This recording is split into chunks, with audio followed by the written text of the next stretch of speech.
علمتنا إنك أنت العليم الحكيم صدق الله العظيم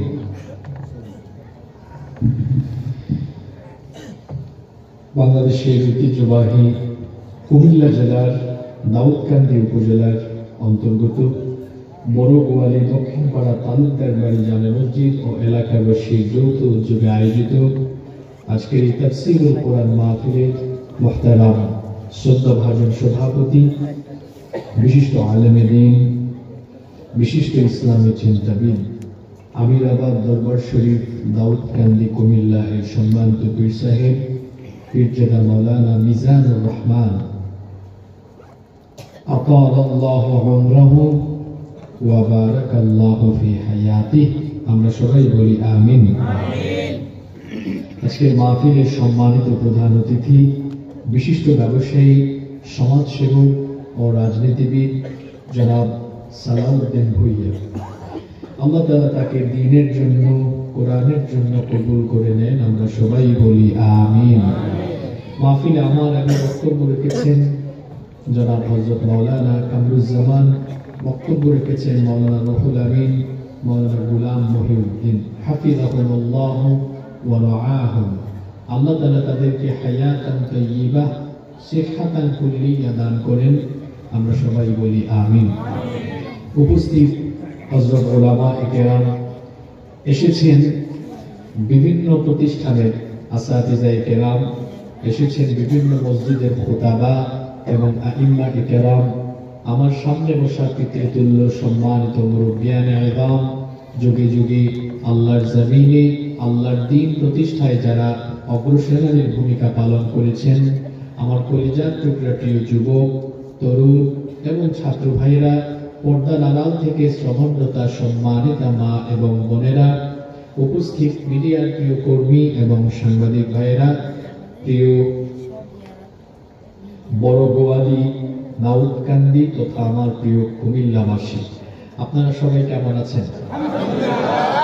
আলহামদুলিল্লাহ। আমাকে আপনারা জিজ্ঞেস করেছেন, এজন্য আপনাদের প্রতি শুকরিয়া এবং কৃতজ্ঞতা জ্ঞাপন করছি। আলহামদুলিল্লাহ আলা কুল্লি হাল ওয়া ফি কুল্লি মাকান। আলহামদুলিল্লাহ, মহান রব আমাকেও ভালো রেখেছেন, আমাদের সবাইকে সুস্থতার সাথে বাঁচিয়ে রেখে আজকের এই সুন্দর, বরকতময়, নান্দনিক এবং জান্নাতি এই আয়োজনে আমাদেরকে শামিল হওয়ার তৌফিক যিনি দান করেছেন, গলার আওয়াজ বড় করে সবাই বলেন তো তিনি কে? সেই মহান রবের দরবারে হৃদয়ের সবটুকু ভালোবাসা, আবেগ, অনুভূতিকে উজাড় করে দিয়ে খুশি মনে প্রাণবন্ত আওয়াজে উচ্চ কণ্ঠে কালিমাত শুকর আদায় করে আমরা সকলেই পড়ছি আলহামদুলিল্লাহ। আমরা প্রশংসা করেছি কার? লাভ হয়েছে কার? সব কাজে প্রশংসা হবে কার? সম্মানিত উপস্থিতি, আমার প্রিয় মাতৃভূমি বাংলাদেশ এবং বাংলাদেশের মানুষ বর্তমান সময়ে এক চরম সংকটাপন্ন মুহূর্ত অতিবাহিত করছে। আমাদের দেশের স্বাধীনতা এবং সার্বভৌমত্ব নিয়ে যখন দেশ এবং দেশের বাহিরের শত্রু ছিনিমিনি খেলার অপচেষ্টা করছে, ঠিক সেই সময়ে আমরা কোরআনে কারীমের এই জান্নাতি বাগানে বসেছি।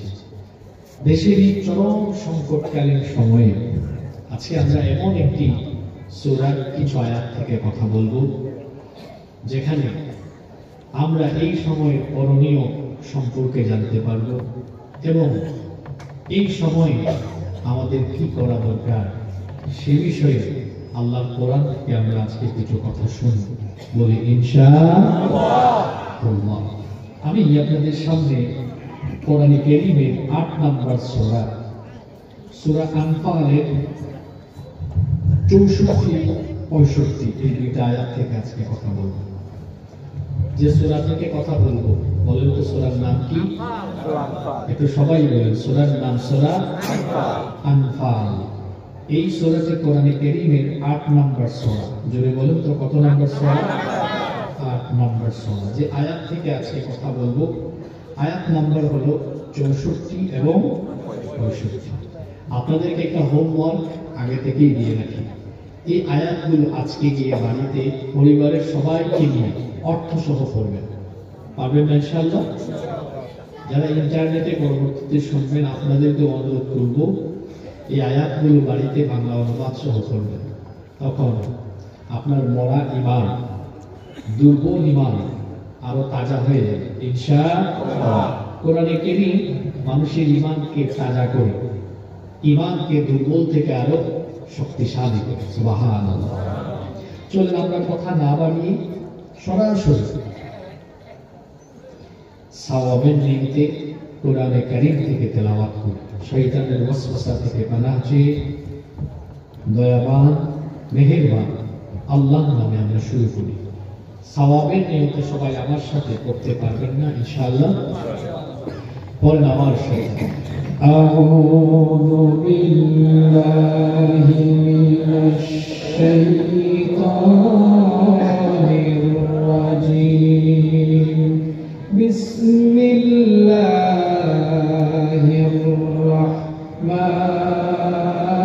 রাহমানির রাহিম। ইয়া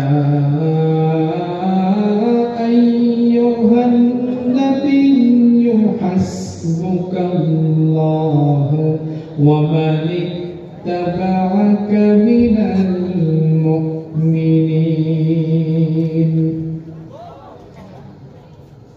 শয়তানের ওয়াসওয়াসা থেকে আল্লাহর কাছে পানাহ চাচ্ছি।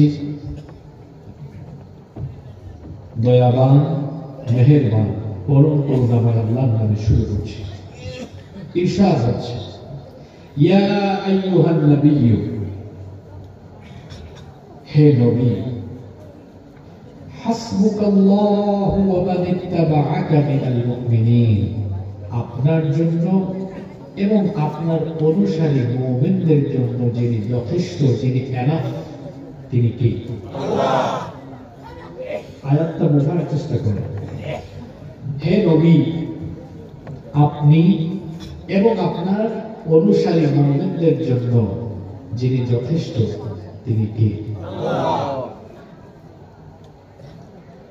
যার সাথে আল্লাহ আছেন তার সাথে আর কেউ না থাকলেও কোনো অসুবিধা নাই। আল্লাহ তাআলা কে? তিনি হচ্ছেন সর্বময় ক্ষমতার মালিক। তিনি যা ইচ্ছা তাই করতে পারেন। কোরআনে কারীমে তার পরিচয় দেওয়া হয়েছে, ফাআলুন লিমা ইউরিদ। তিনি যা চান, যেটা চান সেটাই করতে পারেন কি পারেন না? তিনি রাতকে দিন বানিয়ে দেন, দিনকে রাত বানিয়ে দেন। জীবিত মানুষকে তিনি মৃত্যু দেন, আবার মৃত মানুষকে তিনি জীবিত করেন। সাগরকে নগর বানিয়ে দেন, নগরকে তিনি সাগর বানিয়ে দিতে পারেন। তিনি চাইলে ক্ষমতা কেড়ে নিতে পারেন, আবার চাইলে কাউকে ক্ষমতা দিতে পারেন। এক কথায় সকল ক্ষমতার মালিক যিনি, তিনি কে? তিনি হলেন সব ক্ষমতার মালিক। নাকি সব ক্ষমতার মালিক আপনারা? যদিও আমাদের দেশের জনগণকে মাঝে মাঝে এক গ্রুপ পাম দেয়, তারা বলে সকল ক্ষমতার উৎস হলো জনগণ। তা আমিও তো জনগণ, আপনারাও তো জনগণ। সকল ক্ষমতার মালিক যদি আমরা হই, তাহলে আমাদের সর্দি হয় কেন, জ্বর হয় কেন, মাথা ব্যথা হয় কেন, ক্যান্সার হয় কেন, আলসার হয় কেন, এত রোগবালাই হয় কেন? যদি আমাদের ক্ষমতা থাকে, 3.5 হাত বডির উপরেই তো আমার ক্ষমতা চলে না, আমার নিয়ন্ত্রণ চলে না, আমি নিজে আমার সকল ক্ষমতার মালিক। মূলত এটা হচ্ছে একটা সাংঘাতিক টাইপের পাম। এই পাম দিয়ে জনগণকে ফুলাইয়া জনগণের কাছ থেকে ভোট নেয়। আচ্ছা, ওদের কথা যদি আমি মেনে নেই, ওদের যুক্তি অনুযায়ী যদি জনগণই সকল ক্ষমতার মালিক হয়, তাহলে তো জনগণ যা চাইবে, যেটা চাইবে সেটা হওয়ার কথা। জনগণ যতক্ষণ চাইবে ততক্ষণ ক্ষমতায় থাকবে, না চাইলে ক্ষমতায় থাকবে না, তাদের যুক্তি অনুযায়ী এমনটাই তো হওয়ার কথা। কিন্তু জনগণকে সকল ক্ষমতার মালিক বানিয়ে জনগণের কাছ থেকে ভোট নিয়ে যদি ক্ষমতার চেয়ারে বসতে পারে, আর জনগণ যদি পরে বলে ক্ষমতার মালিক যেহেতু আমরা আপনাকে চাই না, এটা বললে দেখা যায় তখন তারা ক্ষমতার অপব্যবহার করে স্বৈরাচারী হয়ে উঠে জনগণের টাকায় কেনা গুলি বুলেট জনগণের বুকের ভেতরে ঢুকাইয়া দেয়া, জনগণকে নির্বিচারে হত্যা করে, এই হলো তাদের আসল চরিত্র। তাহলে বোঝা গেল এটা সাংঘাতিক একটা কাম।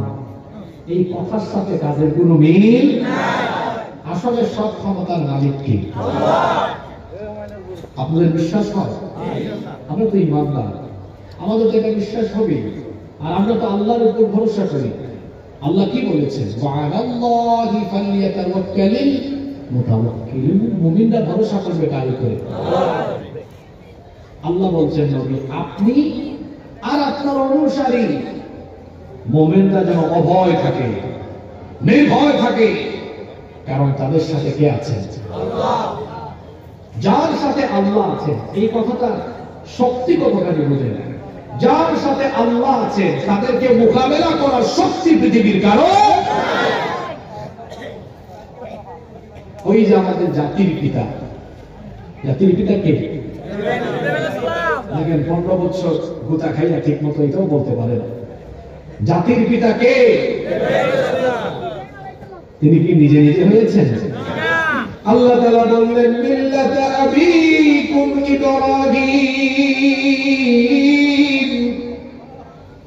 তোমাদের এই মিল্লাতের পিতা হলেন ইব্রাহিম। ইব্রাহিম আলাইহিস সালামকে আল্লাহ তাআলা তার কওমের জন্য নবী হিসেবে, রাসূল হিসেবে যখন পাঠালেন, তিনি তার মূর্তি পূজারী কওমের কাছে যখন দ্বীনের দাওয়াত পেশ করলেন, বিরোধিতা করেই তারা ক্ষান্ত হলো না, বরং নমরুদ আর তার বাহিনী সাইয়েদনা ইব্রাহিম খলিলুল্লাহর জন্য বিশাল আগুনের কুণ্ডলী জ্বালালো। আগুনের কুণ্ডলী জ্বালিয়ে তারা তাকে চরকির মাধ্যমে যখন অগ্নিকুণ্ডে নিক্ষিপ্ত করার সব রকমের ব্যবস্থা করলো, তখন ফেরেশতা এসে বলল, হে ইব্রাহিম, আল্লাহর খলিল, আজ আপনি এক কঠিন পরীক্ষায় অবতীর্ণ হয়েছেন। নমরুদ আর তার দলবল আপনাকে আগুনের মধ্যে নিক্ষেপ করতে চায়। তারা আপনাকে আগুনে নিক্ষেপ করে হত্যা করতে চায়। আপনি বলেন, আপনি যদি চান নমরুদের এই বিশাল আগুনের কুণ্ডলীকে মুহূর্তের মধ্যে আমরা ধ্বংস করে দিতে পারবো, এই অগ্নিকুণ্ড নিভিয়ে দিতে পারবো। আল্লাহর খলিল সাইয়েদনা ইব্রাহিম আলাইহিস সালাম তিনি তখন বললেন, ফেরেশতা, তুমি যে আমাকে সাহায্য করার জন্য এসেছো, তুমি বলছো এই অগ্নিকুণ্ড থেকে আমাকে হেফাজত করবে, এটা কি আল্লাহ তোমাকে হুকুম করেছেন নাকি তুমি নিজে নিজে এটা বলতেছো? ফেরেশতা বললেন, আল্লাহ এখনো আমাকে হুকুম করেন নাই। ইব্রাহিম আলাইহিস সালাম বললেন, আল্লাহ যদি তোমাকে হুকুম না করেন তো তোমার মতো ফেরেশতার সাহায্য আমার দরকার নাই। আমি এই আগুনের কুণ্ডলীতে ঝাঁপ দিলে পরে আমার আল্লাহ যদি খুশি হয়ে যান, একবার আর দুইবার নয়, আল্লাহ যতবার চাইবেন ততবার আমি আগুনে ঝাঁপ দিতে রাজি আছি। তিনি তখন বললেন, হাসবুনাল্লাহু ওয়া নি'মাল ওয়াকিল, আমার জন্য আল্লাহ যথেষ্ট, অভিভাবক হিসেবে তিনি আমার জন্য উত্তম। সুবহানাল্লাহ। কথাটা কি বললেন? হাসবুনাল্লাহ, আমার জন্য যথেষ্ট কে? আপনারা কি আমার কথা শুনতেছেন? আপনারা কি ভাবছেন যে হুজুর কোন দিকে শুরু করছে? একটু পরে বলবেন হুজুর কোন দিকে গিয়ে ঢুকছে। মনোযোগ আছে তো? কথাটা কি বললেন? হাসবুনাল্লাহ, আমার জন্য যথেষ্ট কে? আল্লাহ। ইব্রাহিম আলাইহিস সালাম বললেন, অসুবিধা নাই, আমার আল্লাহ আমার জন্য যথেষ্ট। নমরুদ মনে করছে এই আগুন দিয়ে আমাকে সে জ্বালিয়ে পুড়িয়ে শেষ করে ফেলবে, কিন্তু আমি তো জানি আমার আল্লাহ আমার সাথে আছে। আমার আল্লাহ যদি আমার সাথে থাকে, আর কেউ না থাকলেও আমার কেউ কোনো ক্ষতি করতে পারবে না। আল্লাহু আকবার। কি জাতির ঈমান! তার গোটা জীবনটাই ছিল পরীক্ষা। এই পরীক্ষায় তিনি অবতীর্ণ হলেন। তিনি বললেন, আল্লাহ, আগুনের পরীক্ষায় দাঁড়িয়েও আমি কোনো ভয় পাচ্ছি না, কারণ আমি জানি তুমি আমার জন্য যথেষ্ট। আল্লাহ খুশি হয়ে আগুনকে তখন বললেন, বলেন তো দেখি, পুরুষের মতো জবাব দিয়ে বলেন, আগুনের মালিক কে? আল্লাহ আগুনকে বললেন, ইয়া নারু কুনি বারদান ওয়া সালামান আলা ইব্রাহিম। আগুন, তুমি আমার ইব্রাহিমের জন্য শান্তিদায়ক হয়ে যাও। আল্লাহু আকবার। নমরুদ আর তার বাহিনী ইব্রাহিম আলাইহিস সালামকে আগুনে ফেলে দিয়ে তারা মনে করছে আমার শত্রু শেষ, জ্বলে পুড়ে ছারখার হয়ে যাবে। তারা ইব্রাহিম আলাইহিস সালামকে আগুনে ফেলে দিয়ে ফুর্তি করছে, তামাশা করছে, মনে করছে এই তো ইব্রাহিম শেষ। হঠাৎ করে একজন কয়, স্যার দেখেন, আমরা আমাদের শত্রুকে আগুনে ফেলে দিলাম, আগুন তো পোড়াতে পারে না। তখন নমরুদ আর তার বাহিনী লক্ষ্য করে দেখলো যে আগুনকে তারা আগুন মনে করেছিল, সেই আগুন আল্লাহর খালিল ইব্রাহিম আলাইহিস সালামের জন্য জান্নাতের ফুল বাগানে পরিণত হয়ে গেল। আল্লাহ যার জন্য যথেষ্ট, তার ক্ষতি কেউ করতে গেল। ইব্রাহিম আলাইহিস সালামের কথা। এবার আসলে একটু মুসা নবীর কথা বলি। আপনারা আছেন তো? আপনারাও এখন বিপদে আছেন, এই জন্য এই কাহিনীটা টান দিয়েছে আয়াত বলতে। কি বলে, আপনারা বিপদে আছেন না? বিপদ থেকে উদ্ধার হবেন কেমন? এই আয়াতগুলো এটা আছে। মুসা নবী তার অনুসারীদেরকে নিয়ে টেনশনে আছেন, কারণ বনি ইসরাইলের উপরে ফেরাউন অবর্ণনীয় নির্যাতন নিপীড়ন চালাচ্ছে। আল্লাহ তাআলা হুকুম করলেন, ও আমার নবী মুসা, তুমি তোমার অনুসারীদেরকে নিয়ে, তুমি তোমার উম্মত বনি ইসরাইলকে নিয়ে রাতের অন্ধকারে মিশর ছেড়ে চলে যাও। মুসা আলাইহিস সালাম রাতের অন্ধকারে তিনি তার উম্মত বনি ইসরাইলকে নিয়ে রওনা করলেন।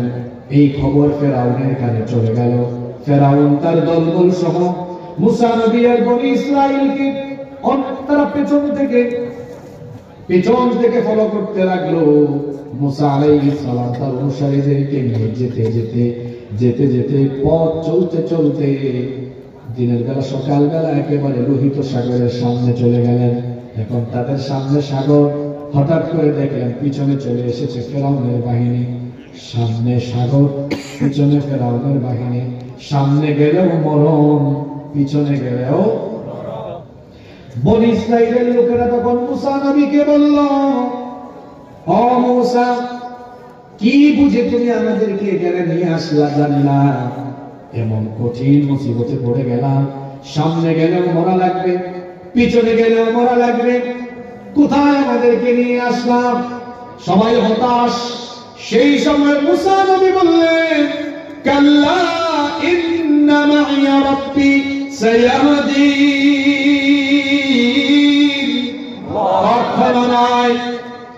কখনো নয়, ইন্না মাইয়া রাব্বি সায়াহদিন, নিশ্চয় আমার সাথে আমার রব আছেন। যেহেতু আমার সাথে আমাদের রব আছেন, সায়াহদিন, এই বিপদেও আমাদেরকে বিপদ থেকে উদ্ধারের রাস্তা জেনে দেখায় দিবেন। তিনি কে? কি তাওয়াক্কুল! তিনি বলেন আল্লাহ যথেষ্ট। আল্লাহ কি যথেষ্ট ছিলেন না? আমি দুর্বল ইমানদার দেখতে পারি না, সবল ইমানদারের মতো বলেন, আল্লাহ কি ফেরাউনকে মোকাবেলা করেন নাই? টিকতে পেরেছে? ফেরাউন তার দলবল সহ সবগুলাকে আল্লাহ নাকানি চুবানি খাওয়ায় লোহিত সাগরে শেষ করে দিয়েছে। ঠিক কি না? শেষ। তাহলে বোঝা গেল যার সাথে আল্লাহ আছেন, ক্ষমতাধর বাহিনী দিয়েও তাদের কোনো ক্ষতি করা যায় না। ওই হিজরতের ঘটনা তো আপনাদের জানা আছে। আল্লাহর নবী তার হিজরতের সাথী, তার প্রিয় বন্ধু আবু বকর সিদ্দিক রাদিয়াল্লাহু আনহুকে নিয়ে রাতের অন্ধকারে রওনা হয়েছেন। ফজরের ওয়াক্ত হয়ে যাচ্ছে, এমন সময় তারা গারে সুরের মধ্যে আশ্রয় নিলেন। গারে সুর পাহাড়ি একটি ছোট্ট গুহা, একটু বসলে পরে মাথা উঁচু করলে উপর থেকে দেখা যায়। এই রকমের সংকীর্ণ একটি গুহায় তারা অবস্থান নিলেন। দিনের বেলা যখন শত্রুপক্ষ গুহার কাছাকাছি চলে আসলো, আবু বকর সিদ্দিক রাদিয়াল্লাহু আনহু তিনি বললেন, নবী গো, সম্ভবত আমরা এখন ধরা পড়ে যাব। এরা একেবারে কাছাকাছি চলে এসেছে, একটা ছোট্ট গুহায় আমরা দুইজন অবস্থান নিয়েছি। এখন তারা যদি চলে আসে, কাছাকাছি আসলে আমরা ধরা পড়ে যাব, আর ধরা পড়লে রেহাই পাবো না, কারণ আমরা দুইজন আর তারা অনেকজন। আল্লাহ নবী তখন বললেন, কে বলেছে আমরা দুইজন? লা তাহজান ইন্নাল্লাহা মা'ানা। কে বলছে দুইজন? হ্যাঁ, আমাদের সাথে কে আছেন? আল্লাহ। জোরে বলেন, কে আছেন? আল্লাহ যার সাথে আছেন তাদের কোনো ভয় আছে না। যাদের হৃদয়ে আছে আল্লাহর ভয়, তারা কবু পথ ভুলে যায় না। আল্লাহর প্রেম ছাড়া এই দুনিয়ায় কারো কাছে কোনো কিছু চায় না, কারো কাছে কোনো কিছু চায় না। আল্লাহু আকবার। নবীজি বলেন, আবু বকর চিন্তা করো কেন? তুমি ভাবছো আমরা মাইনরিটি আর তারা মেজরিটি, আমরা কম তারা বেশি। না, আমরাই মেজরিটি, আমরাই সংখ্যাগরিষ্ঠ, কারণ আমাদের সাথে আছেন কে? আল্লাহ। বলেন, হুজুর আপনি কোন থেকে কোন আয়াত তিলাওয়াত করলেন? কারণটা কি? আমাদের পাশের দেশ আমাদেরকে ভয় দেখায় এখন। বলে আমরা 130 কোটি, মিলিটারি বেশি, পপুলেশন বেশি, সবকিছু আমাদের আছে।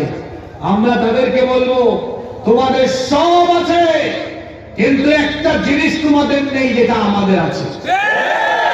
আমাদের ঈমান আছে, তোমাদের ঈমান নাই। ঈমানদারদের সাথে আল্লাহ আছেন, যাদের সাথে আল্লাহ আছেন, অস্ত্র শস্ত্র পপুলেশন দিয়ে তাদেরকে মোকাবেলার শক্তি সামর্থ্য পৃথিবীর কারো নয়।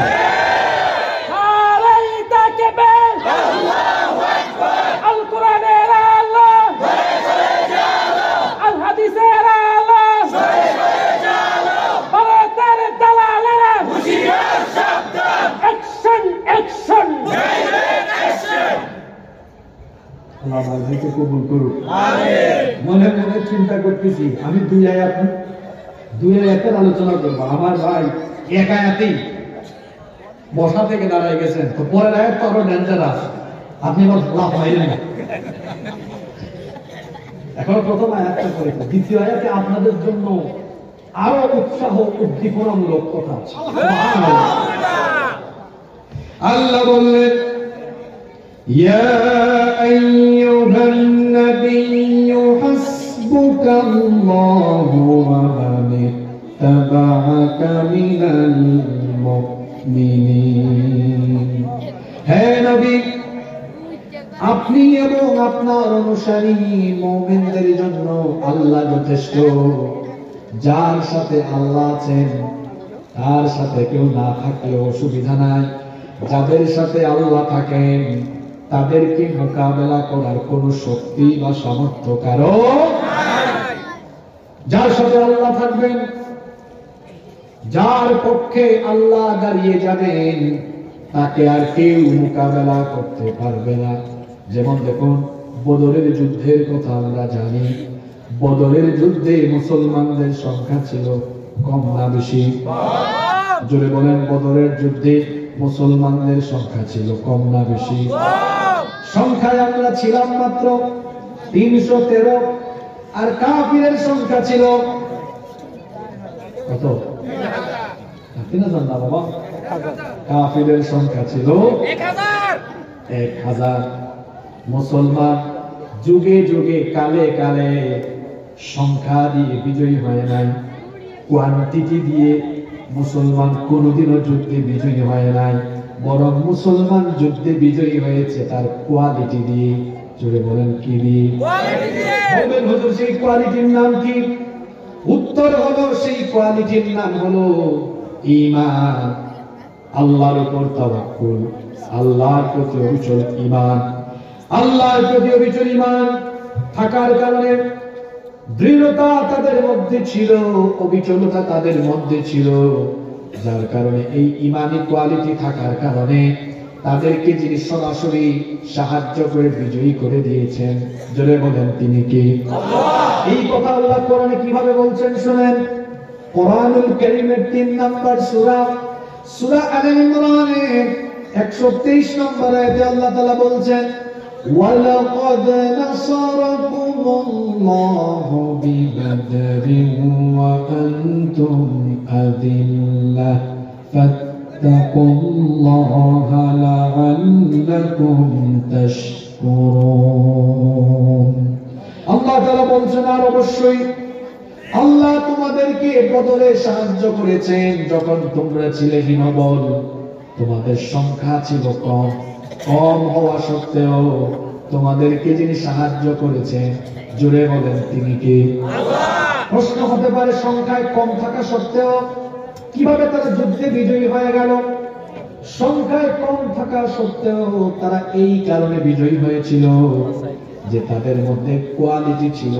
কাফেরদের ছিল কোয়ান্টিটি আর ঈমানদারদের ছিল কোয়ালিটি। এই আলফা জেনারেশনের কিছু বাচ্চা কাচ্চা আছে, কথা বলিব না, আর জেনজির ছেলেরাও শোনো। কাফেরদের কোয়ান্টিটি ছিল বেশি, কাফেরদের ছিল কোয়ান্টিটি, আর মুসলমানদের ছিল কোয়ালিটি। কোয়ান্টিটি দিয়ে কিন্তু বিজয়ী হওয়া যায় না, কোয়ালিটি দিয়ে বিজয়ী হওয়া যায়। 1000 সেনাবাহিনী, এরা কারা? এরা প্রশিক্ষণ প্রাপ্ত, প্রত্যেকেই প্রশিক্ষিত যোদ্ধা। শুনতেছেন? প্রত্যেকেই প্রশিক্ষিত ট্রেনিং প্রাপ্ত যোদ্ধা। এরা কারা? প্রত্যেকের হাতে অস্ত্র শস্ত্র, অস্ত্রে শস্ত্রে তারা সজ্জিত, অস্ত্রে শস্ত্রে তারা সজ্জিত। এরা কারা? যাদের কাছে বাহনের অভাব নাই, উট বেশি, ঘোড়া বেশি, সবকিছুই বেশি। আমি যদি সংক্ষেপে বলি, তাদের সৈন্যবল, অর্থবল, জনবল, অস্ত্রবল সবকিছু তাদের বেশি। পক্ষান্তরে বিপরীত দিকে মুসলমানের 313 জন। এদের কারো যুদ্ধের কোনো ট্রেনিং নাই, জোরে বলেন যুদ্ধের কোনো ট্রেনিং নাই। অস্ত্র শস্ত্র খুব একটা বেশি নাই, অস্ত্র বেশি নাই, সৈন্য বেশি নাই, ট্রেনিং নাই, ঘোড়া কম, উটও কম, এদের সবকিছু কম। মুসলমানদের সবকিছু কম। শুনতেছেন? মুসলমানদের সবকিছু কম, ঘোড়া কম, উট কম, ট্রেনিং কম, ট্রেনিং তো নাই। তারপরে তাদের অস্ত্র শস্ত্র কম, সংখ্যাও কম। আর এইদিকে কাফিরদের অস্ত্র বেশি, প্রশিক্ষণ বেশি, উট বেশি, সৈন্য বেশি, ঘোড়া বেশি, সবকিছু বেশি বেশি। কিন্তু যুদ্ধে ঈমানদার বিজয়ী না বেঈমান কাফির বিজয়ী? প্রশ্ন হলো, এই ঈমানদার সবকিছু কম থাকা সত্ত্বেও তারা বিজয়ী হলো কেন? বিজয়ী হয়েছে তাদের ঈমান ছিল তাজা ঈমান, ঈমানের চেতনা ছিল সাংঘাতিক, কোয়ালিটি ছিল। কোয়ান্টিটি দিয়ে বিজয়ী হওয়া যায় না। বলবেন হুজুর কোয়ালিটিটা কেমন ছিল? তো শুনেন, হাদিস থেকে শোনাই কোয়ালিটি কেমন ছিল। এই হাদিসটি বুখারী শরীফের মধ্যে এসেছে, শুনতেছেন আপনারা? বুখারী শরীফের হাদিস। আল্লাহর নবী 313 জনের ক্ষুদ্র এই বাহিনী নিয়ে বদরের ময়দানে হাজির। কাফিরের সংখ্যা 1000। আল্লাহর নবী দুশ্চিন্তায় পড়ে গেলেন, আমার মাত্র 313 জন, অন্যদিকে কাফিররা 1000 প্রশিক্ষিত সেনাবাহিনী নিয়ে এসেছে।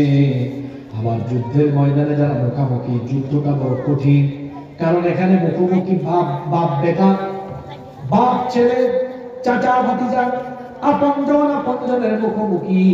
কারণ বদরের সময় অবস্থায় এমন ছিল, ছেলে ইসলাম কবুল করেছে কিন্তু বাবা করে নাই, চাচা ইসলাম কবুল করে নাই, ভাতিজা কবুল করেছে। তাহলে বাপ বেটা মুখোমুখি, চাচা ভাতিজা। আপনারা বুঝতেছেন বিষয়টা? কিন্তু সহজ না, খুব জটিল। সহজ কেমন? বাপ ছেলের বিরুদ্ধে তলোয়ার ধরবে, এটা সহজ না কঠিন? ভাই ভাইয়ের বিরুদ্ধে চাচা ভাতিজা খুব কঠিন। আল্লাহর নবী চিন্তা করছেন, আজ যদি আমার সাহাবীদের অন্তরে ঈমানি চেতনার চাইতে আত্মীয়তার চেতনায় টান মারে বেশি, তাহলে যুদ্ধে পরাজয় হয়ে যেতে পারে। আল্লাহর নবী দুশ্চিন্তাগ্রস্ত। একজন সাহাবী নাম হলো মিকদাদ বিন আমর। তিনি আল্লাহর নবীর এই পেরেশানি বুঝতে পারলেন। শুনেন কোয়ালিটি কেমন ছিল। বুখারীর হাদিস, ফাকামাল মিকদাদ, মিকদাদ রাদিয়াল্লাহু আনহু দাঁড়িয়ে গেলেন, দাঁড়িয়ে বললেন, ইমদি লিমা আরাকাল্লাহ ফানাহনু মাআক। ওগো আল্লাহর রাসূল, বুঝতে পেরেছি আপনি টেনশন করছেন, টেনশন করবেন না। আল্লাহ যেদিকে আদেশ দিয়েছেন আপনি আমাদেরকে নিয়ে চলুন। ফানাহনু মাআক, আমরা আপনার সাথে থাকব। ওয়াল্লাহি, আল্লাহর কসম, লা নাকুলু লাকা কামা ক্বালাত বানু ইসরাঈল লিমূসা। আল্লাহর কসম, বনি ইসরাইলের লোকেরা মুসা নবীর সাথে যুদ্ধে গিয়ে যে বেয়াদবি করেছিল আমরা সেরকম বেয়াদবি করব না। মুসা নবীর উম্মত মুসা নবীর সাথে যুদ্ধের ময়দানে গিয়ে মুসা নবীকে বলল, মুসা ইযহাব আনতা ওয়া রাব্বুকা ফাকাতিলা ইন্না হাহুনা কাঈদুন। তুমি আর তোমার আল্লাহ শত্রুদের বিরুদ্ধে, কাফিরদের বিরুদ্ধে যুদ্ধ করো, আমরা যুদ্ধ করব না। আমরা এখানে আছি দর্শক হিসাবে, আমরা বসে বসে দেখব। মিকদাদ রাদিয়াল্লাহু আনহু বললেন, আমরা ওই বনি ইসরাইলের লোকদের মতো এমন অধ্যতপূর্ণ বেয়াদবিপূর্ণ আচরণ করব না। আমরা আপনাকে বলছি, ইযহাব আনতা ওয়া রাব্বুকা ফাকাতিলা ইন্না মাআকুমা মুকাতিলুন। আল্লাহ যেদিকে আদেশ করেছেন সেদিকে আমাদেরকে নিয়ে চলুন। যতক্ষণ আমাদের নিঃশ্বাস থাকবে, দেহে প্রাণ থাকবে, ততক্ষণ আমরা আল্লাহ আর রাসূলের জন্য লড়াই করে যাব। এত আস্তে বললেন সুবহানাল্লাহ। ফিলিপাইন পিছনে বাদাম খাইও না। তোমরা জুলাই আগস্টে যে কাম করছো এখান থেকে আরো অনেক কিছু শোনো। কি বললেন? যতক্ষণ বেঁচে থাকবো ততক্ষণ কার পথে লড়াই করবো? কার পক্ষে? আল্লাহর পথে আমরা লড়াই করব। আল্লাহর নবী খুশি হয়ে গেলেন। আল্লাহর নবী বললেন, যদি তোমাদের ঈমান এই রকম কোয়ালিটিপূর্ণ ঈমান থাকে তো শোনো, আল্লাহর ওয়াদা হলো তোমরা একা নও, তোমরা এখানে একা যুদ্ধ করবা না। আল্লাহ বলেছেন তোমাদের সাহায্যের জন্য কি পাঠাবেন শোনো। সূরা আলে ইমরানের 124 নম্বর আয়াত, ইয তাকুলু লিল মুমিনিনা আলান ইয়াকফিয়াকুম আন ইউমিদ্দাকুম রাব্বুকুম বিসালাসাতি আলাফিম মিনাল মালাইকাতি মুনজালিন। নবী স্মরণ করুন যখন আপনি তাদেরকে স্মরণ করিয়ে দিয়েছিলেন, যদি তোমরা এভাবে ঈমানের উপর দৃঢ় থাকো তো তোমাদের জন্য এটা কি যথেষ্ট নয়? তোমাদেরকে আল্লাহ একা ছাড়বেন না। আল্লাহ 3000 ফেরেশতা পাঠিয়ে যুদ্ধের ময়দানে তিনি তোমাদেরকে সাহায্য করবেন। কয় হাজার? 3000। এক একজন ফেরেশতা কি এক একজন খলিমুদ্দিনের মতো না। দুনিয়ার কয়েক হাজার খলিমুদ্দিনকে একসাথে থাপড়ানো তাহলে বদরের যুদ্ধে 313 জনের সাথে ছিলেন কে? আল্লাহ। বলেন ছিলেন কে? আল্লাহ ছিলেন বলে আল্লাহ কি পাঠিয়েছেন? বলেন কি পাঠিয়েছেন? কাফিরের দল তারা দেখছে 313 জনের সাথে যখন লড়াই শুরু হয়েছে, সিরাতের গ্রন্থগুলো পড়ে দেখবেন তারা বলে কিসের 313? আমরা সাদা সাদা কাপড় পরিহিত এমন কিছু যোদ্ধাদেরকে দেখলাম, তাদের সামনে দাঁড়ানোর শক্তি আমাদের ছিল না, এলোপাতাড়ি ভাবে আক্রমণ হয়েছে। 313 জন, ওইদিকে 1000। কাফিরদের কোয়ান্টিটি আছে আর ইমানদারদের কোয়ালিটি। বলেন কি আছে? কোয়ালিটি। তো কোয়ালিটি থাকলে কি হবে? এবার শুনেন, আজকে সূরা আনফালের কত নম্বর আয়াত থেকে আলোচনা হচ্ছে? শুধু আপনিই পারলেন, বাকিরা পারলো না। 64 তো বললাম, এবার 65 নাম্বারটাতে আসে। কোয়ালিটি থাকলে কি হবে? আল্লাহ বলছেন, ইয়া আইয়ুহান নাবিয়্যু হাররিদিল মুমিনিনা আলাল কিতাল ইয়াকুম মিনকুম 20 সাবিরুনা ইয়াগলিবু মিআতাইনি ওয়া ইয়াকুম মিনকুম مئة يغلب ألفا من الذين كفروا بأنهم قوم لا يفقهون الله تعالى বলছেন يا أيها النبي হে নবী حرض المؤمنين على القتال লড়াইয়ের জন্য মুমিনদেরকে এনকারেজ করেন, উৎসাহিত করেন, যুদ্ধের জন্য মুমিনদেরকে উদ্বুদ্ধ করে মুমিনদেরকে উৎসাহ দেন। বলেন তারা যেন ভয় না পায়, তারা যদি মুমিন হয় তাদের সাথে আছেন কে? আল্লাহ। কিভাবে আল্লাহ আছেন? আল্লাহ বলছেন ইয়াকুম মিনকুম 20 সাবিরুন, যদি তারা অবিচল মাত্র 20 জন বান্দা হয়, জোরে বলেন কয়জন? 20 জন। ইয়াগলিবু মিআতাইন, 200 জনকে পরাস্ত করে বিজয়ী হয়ে যাবে। আল্লাহু আকবার। আল্লাহু আকবার। ইমানদার 20 জন কয়জনকে পরাস্ত করবে? 200 জনকে। কি মোল্লার কথা না আল্লাহর কথা? আল্লাহ। কত বড় কথা শুনেন, ইয়াকুম মিনকুম 20 সাবিরুন, যদি তোমাদের মধ্যে ঈমানের উপরে অবিচল থাকা 20 জন মুমিন থাকে, ইয়াগলিবুনা মিআতাইন, 200 জনকে তারা পরাজিত করতে পারবে। ওয়া ইয়াকুম মিনকুম মিআতুন ইয়াগলিবু আলফাম মিনাল্লাযীনা কাফারু, আর যদি তোমাদের মধ্যে ঈমানের উপর অবিচল থাকা 100 জন মুমিন থাকে, 1000 কে মোকাবেলা করতে পারবে। এই সুবহানাল্লাহটা কইছে কেমন? দুর্বল না সবল আওয়াজ? এটা বুঝে নাই, এখনো অঙ্ক বুঝে নাই। 20 জন মনে রাখতেও পারে না। 20 জন 100 জন 1000। তাড়াতাড়ি করে ভাগ করে হিসাব করেন তো, আনুপাতিক কত পড়ে? শতকরা 10 জন। তার মানে বোঝা গেল একজন মুমিন 10 জন কাফেরের সমান। কথাটা কি আমার? না, আল্লাহর। ভারতের জনসংখ্যা কত? 130 কোটি। সব কি মুসলমান? না, মানে 25-30 কোটি আছে আমাদের ভাই। ঠিক, ওইটা বাদ দিয়ে হিসাব করেন 100 কোটি। কত কোটি? 100 কোটি। আমরা আছি 14 কোটি বাংলাদেশের মুসলমান, বাকিরা অন্যান্য ধর্ম। তো 14 কোটিকে 10 দিয়া গুণ মারেন 140 কোটি। হিসাব বুঝেন কত? 140। এই যে হিসাবটা কি আমার?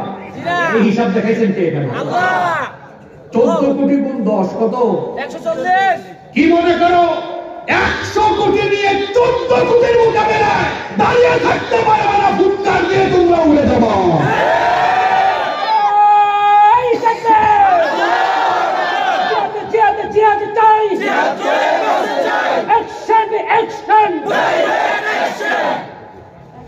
আচ্ছা, ওই 30 কোটি হিসাব তো আল্লাহ বলে রাখেন। এই 30 কোটি বলবে গুজরাটে, সিকিমে, হায়দ্রাবাদে, কাশ্মীরে বহুত কাম করছো। এবার বাংলাদেশি ভাইরা এদিকে আসুক আর আমরা এদিকে আসি, পাটা পুতাইলের মাঝখানে থাকলে যা হয় তাই হবে। ভারতকে সতর্ক করছি, আমার দেশের মানচিত্রের উপরে কোন নজর দিয়ে 14 কোটি মুসলমান প্রত্যেকে 10 গুণ ঈমানি চেতনা নিয়ে তোমাদের উপরে এমন ভাবে ঝাঁপিয়ে পড়বে, দিল্লির লাল কেল্লায় ইসলামের পতাকা উড়িয়ে দেওয়া হবে। তোমাদের মানচিত্র আমাদের ইউনুস সাহেব বলেছেন 7 সিস্টার্স, আর আমি তো হোমওয়ার্ক দিয়ে গেছি। আগামীকাল সকালবেলা 64 আর আমি এই 64-65 থেকে বলে দিয়ে গেলাম। ইউনুস সাহেব বলেছেন 7 সিস্টারের কথা, আর আমি বলেছি গোটা ভারতবর্ষের কথা। 14 কোটি মুসলমান যদি ঐক্যবদ্ধ হয়ে যায়, আমাদের পূর্বপুরুষদের হারানো ঐতিহ্য আবার ফিরে আসবে। 750 বছর ভারতকে আমরা মুসলমানরা শাসন করেছি। আমাদের দিকে বাঁকা চোখে তাকালে হিন্দুস্তান আবারও মুসলমানদের দখলে চলে আসবে। ভয় পাবেন না আপনারা। কষ্ট হচ্ছে নাকি? আয়াত কোন দিক থেকে কোন দিকে ঢুকছে বুঝতে পারছেন? 5ই আগস্টের পরাজিত শক্তি বসে নেই। এখানে আমার ছাত্র, তরুণ যুবক ভাইয়েরা এসেছে, তাদের প্রতি অনেক কথা আছে। আপনারা দাউদ কান্ডে আরেকটা মনের কথা আছে, বলা দরকার। এখানে এক পিসাব ছিল, আল্লাহর বহুত বড় কুতুব। মাহফিল গুলো এই দাউদ কান্দিতে হতে দেয়। উপজেলা চেয়ারম্যান আছেন, বাপ বেটা দাউদ কান্দিকে কি করেছে? দাউদ কান্দির মানুষ করে আলেমদেরকে ঢুকতে দেয় নাই, কথা বলতে দেয় নাই। যারা আলেমদেরকে দাউদ কান্দিতে ঢুকতে দেয় নাই, তারা নিজেরাই দাউদ কান্দিতে আসতে পারে না। যদি আসে, দাউদ কান্দির মানুষ কিন্তু ভালো মেহমানদারি করবে। লম্বা লম্বা কথা বলেছে সে। আপনারা দেখেছেন বিভিন্ন টক শোতে ইসলামের বিরুদ্ধে, মুসলমানদের বিরুদ্ধে, আলেম ওলামার বিরুদ্ধে কত বিষোদ্গার করেছে। চিনছেন তো আপনাদের কুতুবকে?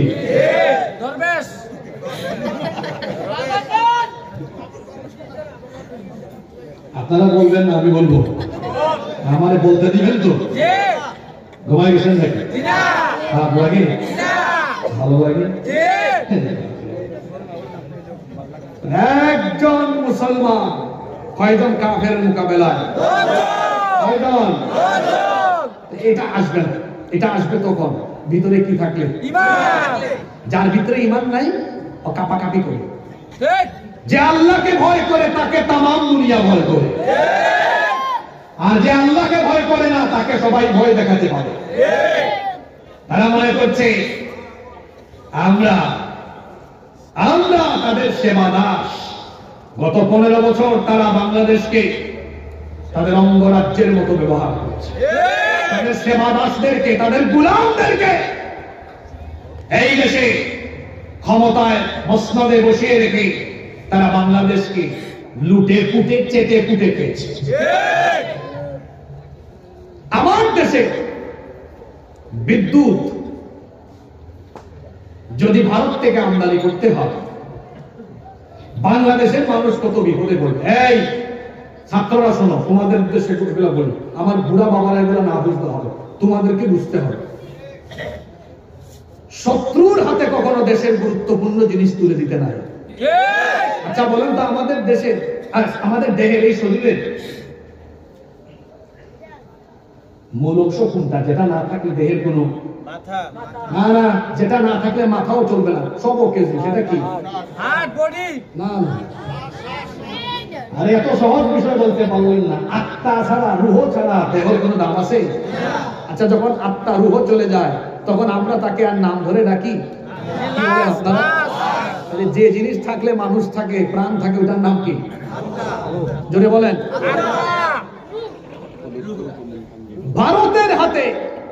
ভারতের সাথে বিদ্যুৎ বিষয়ে কোন চুক্তি করে বিদ্যুৎ তাদের কাছ থেকে আমদানি করা মানে হলো রূহ কারো কাছে দিয়ে দিলে যেমন তার হাতে কন্ট্রোল থাকে, ঠিক তেমনি বিদ্যুৎ কারো কাছে দিয়ে দিলে ওই দেশও তার কাছে দায়বদ্ধ থাকে।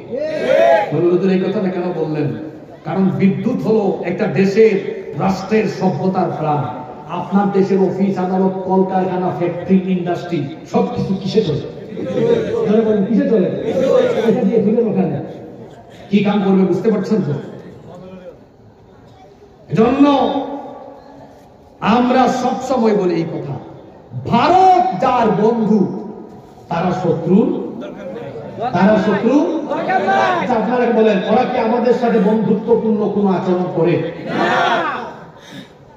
ওরা আমার দেশের রুট নেয়, রেল নেয়, ট্রানজিট সুবিধা নেয়, সব নেয় না। কে বলছে দেয় না? দেয়। তারা আমাদেরকে, ওই যে ভাই বলে ফেলেছে, আমি বলার, তারা দেয় আমাদেরকে। দেয় কি? দেয় সীমান্তে ফেলানির লাশ। তারপরে শুকনা মৌসুমে আমাদেরকে পানি দেয় না, বর্ষা মৌসুমে বন্যা উপহার দেয়। দেখেছেন তো এবার কুমিল্লা, নোয়াখালীর অবস্থা। তারা বাংলাদেশ থেকে নিতে জানে, কিন্তু বাংলাদেশের মানুষকে কোনো কিছু দিতে জানে না। বন্যার পানি আর সীমান্তে ফেলানির লাশ ছাড়া কিচ্ছু দিতে পারে না। এই হলো তাদের বন্ধুত্বের নমুনা। আজ তারা মরিয়া হয়েছে। দেখেন না পাগল হয়ে গিয়েছে কি করছে 5 তারিখের পর থেকে। তাদের যতগুলো বলতেছে একটা করে, তাদের যতগুলো মিডিয়া আছে বেশিরভাগ মিডিয়া মিথ্যাচার অপপ্রচার, মিথ্যাচার আর অপপ্রচারে লিপ্ত হয়ে তারা দুই দেশকে আজকে যুদ্ধাবস্থার সম্মুখীন করেছে। 5 আগস্টের পর থেকে এখন পর্যন্ত তারা প্রতিদিন তাদের মিডিয়াতে প্রচার করেছে বাংলাদেশে হিন্দুদের ঘরবাড়ি শেষ। ঘটনা কি সত্য? এই দেশে হিন্দুরা অন্যান্য ধর্মের সবাই জামাইয়া ধরেছে, কথা ঠিক না বেঠিক? তারা বলে বাংলাদেশের সাম্প্রদায়িক সম্প্রীতি শেষ। ব্যাককলের বল ভূতের মুখে। আমি বলি কি সুখে থাকতে ভূতে কিলা। এদেশে হিন্দুরা জামাইয়া ধরে আছে আর তারা বলে এদেশে নাকি সাম্প্রদায়িক সম্প্রীতি নষ্ট হয়ে গিয়েছে। তোদের মুখে সাম্প্রদায়িক সম্প্রীতির কথা মানায় না।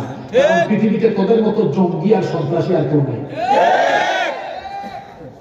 আমার দেশে হিন্দুদের উপরে আমরা নির্যাতন করি না, যদিও তারা সংখ্যালঘু, কিন্তু তোরা কি করেছিস? সেই দেশে মাইনরিটি সংখ্যালঘু কারা? খুব আরামে আছে। কথা বলছেন না কেন? খুব আরামে আছে। গুজরাটে, কাশ্মীরে, সব জায়গা আমার মুসলমান ভাই বোনদের উপর তারা নির্যাতন নিপীড়ন করছে। যাদের হাত সংখ্যালঘু মুসলমানদের হাতে রঞ্জিত, সেই সকল জঙ্গি সন্ত্রাসীদের মুখে সাম্প্রদায়িক সম্প্রীতির কথা মানায় না। পৃথিবীতে তোদের মতো সন্ত্রাসী আর কেউ আছে? তোরা আমাদের শত শত বছরের ঐতিহ্য, আমাদের বাবরি মসজিদকে দখল করে রাম মন্দির বানিয়ে গোটা দুনিয়ার 200 কোটি মুসলমানদের কলিজায় আগুন ধরিয়ে দিয়েছে তোমরা। আমরা কি বাংলাদেশে কোনো মন্দির দখল করেছি? আমরা এটা করি না, করব না। কারণ আমাদের দ্বীন ইসলাম, আমাদের কিতাব কোরআন আমাদেরকে এই শিক্ষা দেয় না। এই মিডিয়া অপপ্রচার করতে করতে এখন তারা কোন পর্যায়ে আছে আপনারা দেখবেন। ইন্ডিয়ার একটা চ্যানেল আছে রিপাবলিক বাংলা, এক সাংবাদিক নামের মারাত্মক সাংঘাতিক ময়ূক রঞ্জন, ও দেখবেন বেন যেমন লাফায় সেও তেমন লাফায়। ইদানিং কালে দেখা যাচ্ছে যে ডিসপ্লেতে বাংলাদেশে মানচিত্র এনে বলে এই যে বাংলাদেশের একটা চিকেন ম্যাক আছে এই ফেনীর অপোজিটে, ওইটা চট্টগ্রাম, এটাকে যদি আমরা দখল করতে পারি, আরে এই চট্টগ্রাম তোর বাপ দাদার নাকি? চট্টগ্রাম সহ বাংলাদেশের 20 কোটি জনগণ তোদেরকে উত্তম মেহমানদারির জন্য প্রস্তুত আছে। ওই চট্টগ্রাম, সিলেট আর রংপুর। আমার বাড়ি কোথায়? আইসা দেখ, আমরা শাহজালাল উত্তরসূরি, তোদের বাপ দাদা গৌর গোবিন্দকে আমার উত্তরসূরি শাহজালাল রহমতুল্লাহ আলাই 360 জন নিয়ে যে কামটা করেছে, আর শাহজালাল রহমতুল্লাহ আলাইহের কোটি উত্তরসূরি সিলেটের জমিনে আছে, উত্তম মেহমানদারির জন্য প্রস্তুত আছে। আর এর সাথে তো কুমিল্লার মানুষও আছে। আপনারা আমাদের প্রতিবেশী হিসাবে থাকবেন না? এগুলা বোনাস, এগুলা কি? আর আমাদের গুলা মূলধন, মূলধন আর বোনাস মিলে যা হয় দেখা যাবে ইনশাআল্লাহ। ব্রাহ্মণবাড়িয়া তো মাঝখান দিয়ে আছে, এরা কথা করে লাগায় নেই, নাম কয় না, নাম করা বাংলাদেশে। এখানে ব্রাহ্মণবাড়িয়া কেউ আছে নাকি?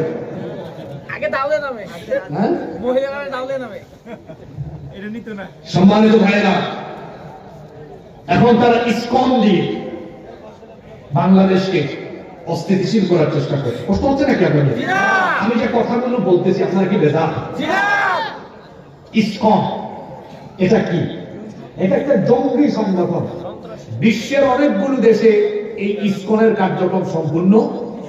কোন কোন দেশ? মালয়েশিয়া, সিঙ্গাপুর, ইন্দোনেশিয়া, সৌদি আরব, Turkmenistan, Kazakhstan, Uzbekistan, Afghanistan, Pakistan সহ বিশ্বের অন্তত 10 থেকে 12টি দেশে ইসকন নিষিদ্ধ। আরো অনেকগুলো দেশে এরা ওই দেশের সরকারের কঠোর নজরদারিতে আছে।